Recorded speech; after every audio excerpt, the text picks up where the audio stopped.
মাহতারাম দোস্ত বুজুর্গ, আমরা যেন আল্লাহর রহমত থেকে নিরাশ না হই। আল্লাহ রাব্বুল আলামিন আমাদেরকে ওনার রহমত থেকে নিরাশ হতে নিষেধ করেছেন। বন্ধুগণ, আল্লাহ রাব্বুল আলামিন পবিত্র কালাম পাকের মধ্যে বললেন, قل يا عبادي الذين أسرفوا لا تقنطوا من رحمة الله إن الله يغفر الذنوب جميعا।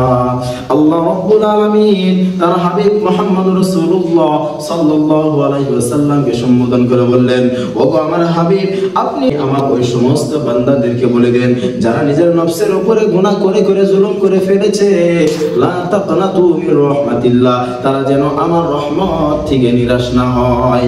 বন্ধুগণ, আমাদের যদি গুনাহ হয়ে যায় আমরা যেন আল্লাহর কাছে চাওয়া বাদ দেই না, কারণ আল্লাহ রাব্বুল আলামিন বান্দাকে maaf করে ভালোবাসেন। সমস্ত মানুষ হলেন গুনাহগার। আদম আলাইহিস সালাতু ওয়াস সালামের যত সন্তান আছে সমস্ত সন্তান হলো গুনাহগার। আল্লাহর নবী সাল্লাল্লাহু আলাইহি ওয়াসাল্লাম বলেছেন, কুল্লু বানি আদম খাত্তাউন ওয়া খায়রুল খাত্তাইনা আত-তাওয়াবুন। সমস্ত ইবনে আদম, সমস্ত আদমের সন্তান হলো গুনাহগার, আর গুনাহগারদের ভিতরে ওই ব্যক্তি হলো উত্তম, ওই ব্যক্তি হলো শ্রেষ্ঠ যে নাকি গুনাহ করার পরে আল্লাহর কাছে আন্তরিকভাবে তওবা করে নেয়। আমার বন্ধুগণ, আপনারা গভীর মনোযোগ দিয়ে শুনবেন, আমরা যদি আল্লাহর কাছে যদি তওবা করে নেই আল্লাহ রাব্বুল আলামিন আমাদেরকে পুরস্কার দিবেন। আল্লাহ রাব্বুল আলামিন পবিত্র কালাম পাকের মধ্যে ঈমানদারদেরকে তওবা করতে বলেছেন। যদি আমরা তওবা করে নেই, ঈমানদার বান্দা যদি তওবা করে নেয়, আল্লাহ রাব্বুল আলামিন দুটি পুরস্কার দিবেন।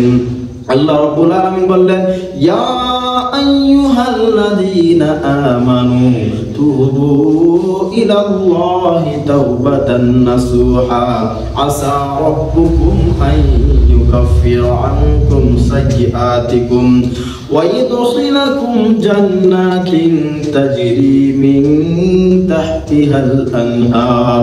আল্লাহ রাব্বুল আলামিন ঈমানদার বান্দাদেরকে বললেন, ও আমার ঈমানদার বান্দারা, তোমরা আল্লাহর কাছে খাঁটি মনে তওবা করে নাও। তুবু ইলাল্লাহি তাওবাতান নাসুহা, তোমরা আল্লাহর কাছে খাঁটি মনে তওবা করে নাও। যদি তোমরা তওবা করো আল্লাহ রাব্বুল আলামিন তোমাদেরকে দুটি পুরস্কার দিবেন।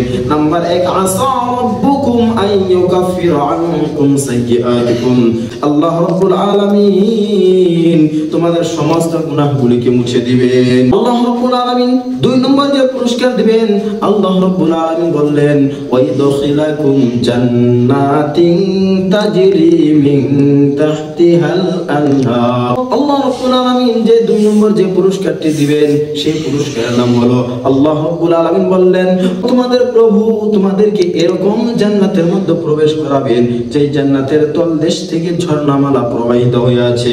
আমার বন্ধুগণ, মানুষের দ্বারা গুনাহ হওয়া স্বাভাবিক। আমাদের যদি গুনাহ হয়ে যায় আমরা যেন সবাই আল্লাহর কাছে আন্তরিকভাবে তওবা করে নেই। তওবা করে নিলে আল্লাহ রাব্বুল আলামিন স্বয়ং আমাদেরকে maaf করে দিবেন। শুধু তাই না, আমাদেরকে জান্নাতের মধ্যে প্রবেশ করাবেন। আমাদের যখন গুনাহ হয়ে যাবে আমরা যেন আল্লাহর কাছে গুনাহ থেকে তওবা করে নিতে পারি।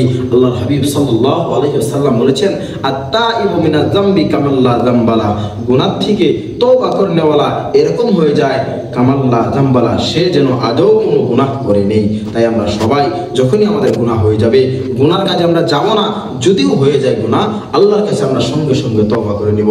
আল্লাহ তাআলা আমাদের সবাইকে যেন শোনা বলার চেয়ে বেশি বেশি আমল করার তৌফিক দান করুন।